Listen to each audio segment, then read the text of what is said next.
अस्सलामुअलैकुम my YouTube family, कैसे हो आप सब? आए हो बिल्कुल ठीक है, खुश मज़े में। हम भी अल्हम्दुलिल्लाह ठीक है। तो चलिए जी, सुबह से हमारे दिन का आगाज़ शुरू होता है और बच्चे उठ गए थे। ये आ गए थे अपने अब्बा जी के पास और ये इनकी कुछ मांग थी जो पूरी करवा रहे थे। और बस हस्बैंड ने बच्चों को लिया और नीचे की तरफ चले गए। अब्बा जी के साथ नीचे गए थे। अपनी साइकिल बना के भी आया था ना। साइकिल में प्रॉब्लम है क्या? क्या हुआ? हाँ, उसमें आगे फैजान ने पीछे वाला मडगार्ड निकाल दिया था ना, तो उसके वजह से पीछे वाला ब्रेक पूरा खराब हो गया। फिर पीछे का टायर भी जा रहा है। अच्छा, तो अभी जाने वाले हो बनाने? हाँ, अब के साथ। चलो ठीक है, फिर नाश्ता निकालती हूँ मैं। ठीक है, तो बस हस्बैंड काम पे जा चुके थे और बच्चे आ चुके थे घर में। बड़ा बेटा रेयान फ्रेश हो गया था। मैंने इनका नाश्ता भी रेडी किया और जो दाल गोश्त मैंने बनाया था उस पर मैंने देसी घी इनको डाल के दिया। ये बहुत शौक़ से खाते हैं। अगर दाल वगैरह पे देसी घी डाल के इनको दे देना तो बहुत शौक़ से खाते हैं। हस्बैंड भी दाल वगैरह होती है ना, दाल गोश्त वगैरह, तो हस्बैंड भी नाश्ते में वही खा लेते हैं। तो इन्हें मैंने अंडा भी फ्राई करके दे दिया था। अगर ये अच्छे से सुबह का नाश्ता कर लेते हैं ना पेट भर के, तो ये दोपहर में खाना बहुत ही लेट खाते हैं। फिर 4-5 बजे ही इन्हें थोड़ा सा कुछ चाहिए होता है। तो छोटा बेटा भी आ गया था फैज़ान, और इन दोनों ने अच्छे से नाश्ता कर लिया। तो बस मैं आ गई थी किचन में। मैंने आटा गूंद लिया था क्योंकि शाम में बनाना है आलू के परोठे। तो मैंने सोचा चलो आटा वगैरह गूंद कर मैं फ़्रिज में रख देती हूँ। बहुत ज़्यादा गर्मी है इसलिए मैंने इसे फ़्रिज में रख दिया था।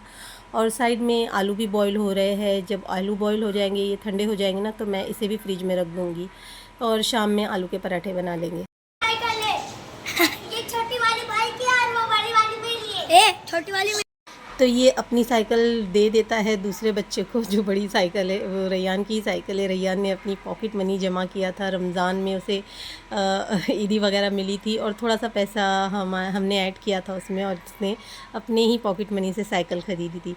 तो बस फ़ायदा उठाता है छोटा बेटा। तो इस तरह से पर्शियन कैट आ गई थी, पता नहीं किसकी थी गाइस।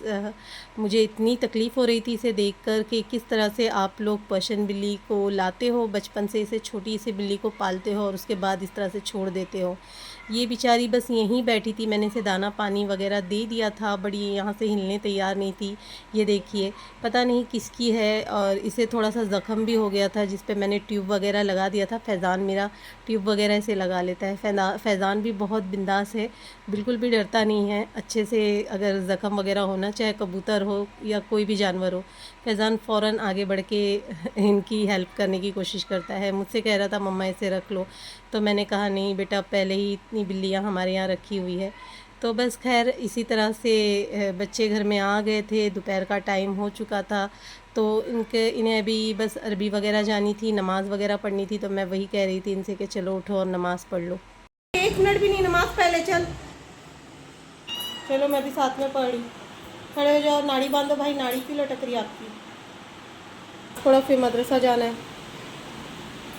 चलो उठो। तो गाइज़, पढ़ाई की बात हो या नमाज़ की बात हो, मैं इन पे बहुत ज़्यादा प्रेशर देती हूँ नमाज़ के लिए भी, और इनकी जो पढ़ाई चलती है ना स्कूल की, उसके लिए भी मैं बहुत ज़्यादा प्रेशर करती हूँ। बिल्कुल भी इनके साथ कोई मुरवत नहीं रखती हूँ और इन्हें साफ साफ कहती हूँ कि पढ़ाई और नमाज में बिल्कुल भी किसी किस्म की मुरवत नहीं होंगी।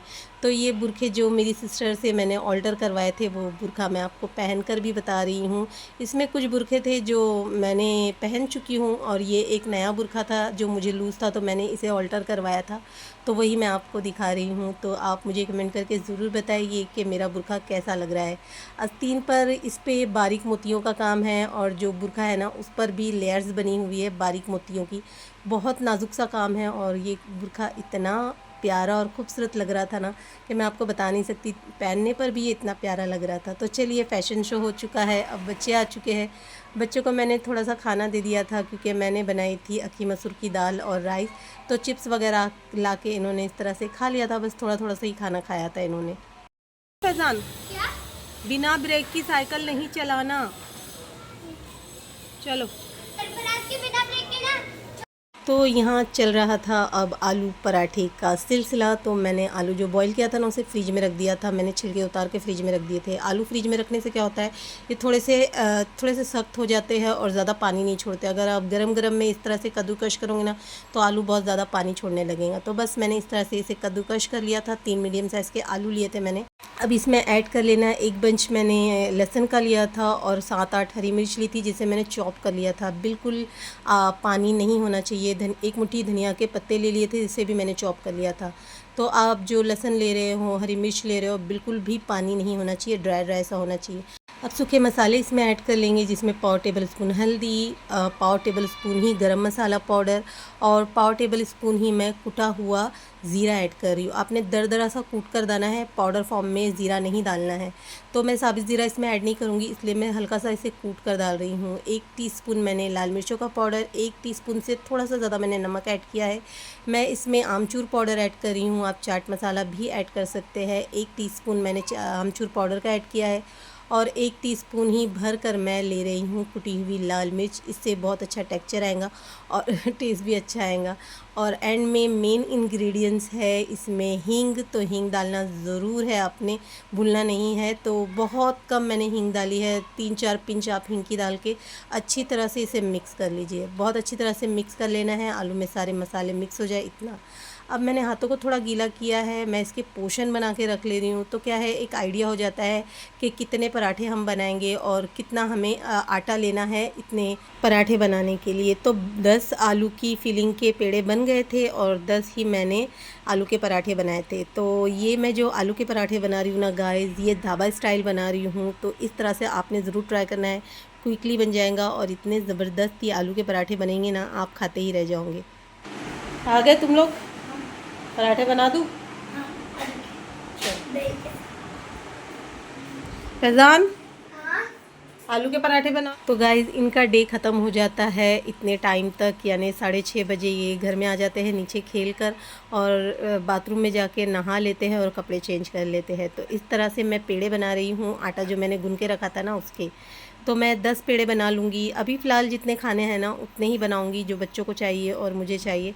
बाकी जब हस्बैंड आएंगे ना तो उनके लिए गरम गरम हम रेडी कर लेंगे। तो इस तरह से मैंने 7 पराठे बनाए थे, 7 पेड़े बना के मैंने रख लिए थे। अब मैं एक पेड़ा ले रही हूँ और आप देख सकते हो मैं किस तरह से फिंगर से जो साइड कॉर्नर होता है ना इसका, उसे प्रेस कर रही हूँ। बीच में मैंने नहीं इतना दबाया है, साइड के जो कॉर्नर्स होते हैं ना उसे आपने पतला कर लेना है और एक आलू की फिलिंग रखनी है इसमें और इस तरह से इसे कवर कर लेना है। बहुत ही ईज़िली हो जाएगा अगर आप मेरे बनाए हुए तरीके से बनाओगे ना, इंशाल्लाह आपका जो आलू का पराठा बनेगा वो इतना ज़बरदस्त बनेगा ना। तो बस इस तरह से थोड़ा सा जब पेड़ा डाल के आप पैक कर देते हो ना, इसको इस तरह से हथेली पे घुमा ले और हल्का सा आपने आटा जो सूखा आटा है ना उस पर इस तरह से हल्के हाथों से दबा ले।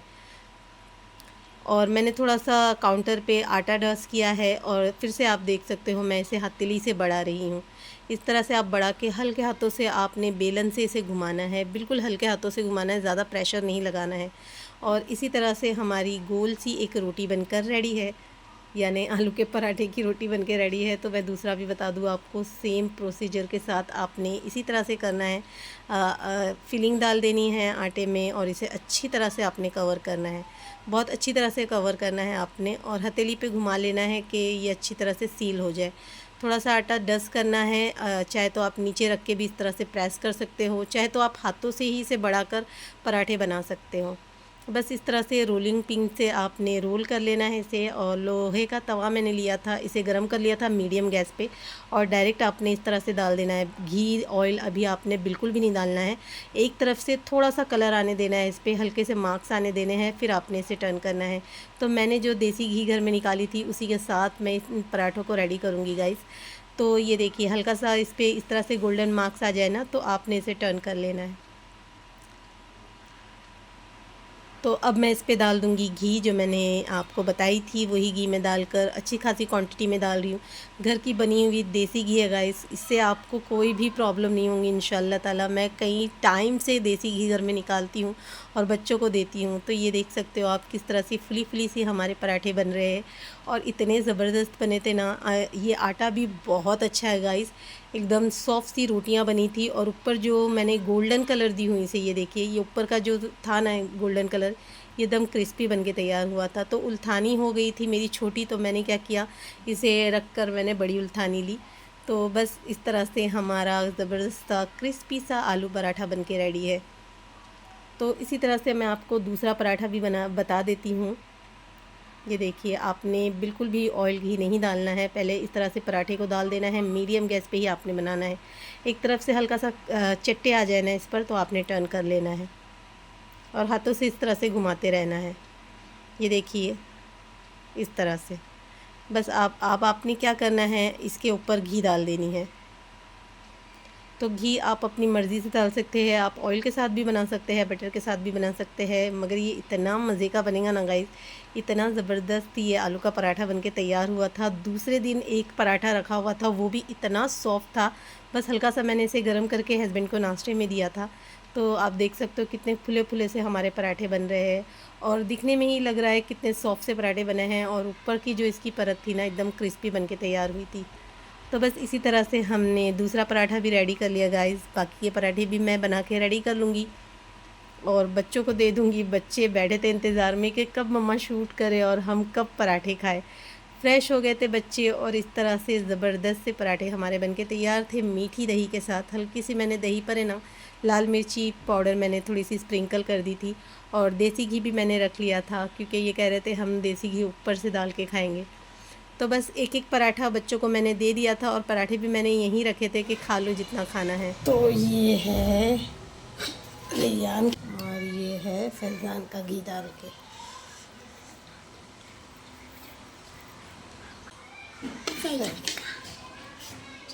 घी डाल के और बिस्मिल्लाह बोल के। गरम है भैया? कैसा बना? सॉफ्ट है, आलू है अच्छे इसमें। तो गाइज़ अल्हम्दुलिल्लाह इतने मज़े के आलू के पराठे बने थे ना कि बस ऐसा लग रहा था बस इसे खाते ही रहो। तो बस बच्चों ने और मैंने साथ ही में बैठ के आलू का पराठा एंजॉय किया और बस इजाज़त चाहती हूँ आपसे। व्लॉगिंग यहीं एंड करती हूँ। मिलूँगी आपसे नेक्स्ट व्लॉग के साथ। जब तक के लिए दुआ में याद रखिए अपना और अपनों का ख्याल रखिए। वीडियो पसंद आए तो लाइक शेयर सब्सक्राइब ज़रूर कीजिएगा। Thanks for watching. अल्लाह हाफिज़।